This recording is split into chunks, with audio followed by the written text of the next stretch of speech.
The FAA is now investigating an incident where two United Airlines planes, they clipped yesterday in Boston. This comes after a series of close calls this year. So is this a pilot problem, a systems problem? What is it?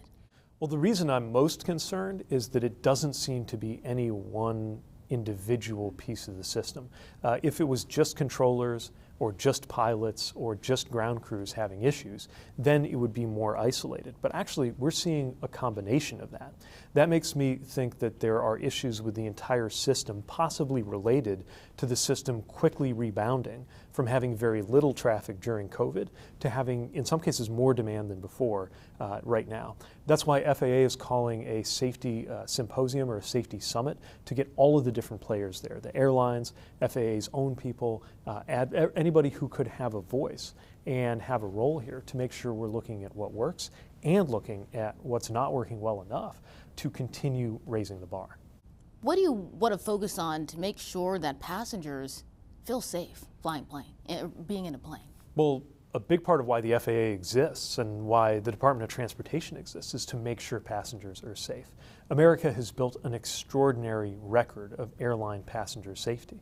Consider the fact that in recent years, more often than not, the number of airline passenger fatalities has been zero, which is an extraordinary accomplishment when you consider the millions of people who take this mode of travel that involves flying through the air. We don't take that granted for a second. We know that maintaining a high safety record requires constantly revisiting every system that we have, going back to basics and preparing for the future, which is going to bring a lot of change, making sure those changes lead to more and not less safety.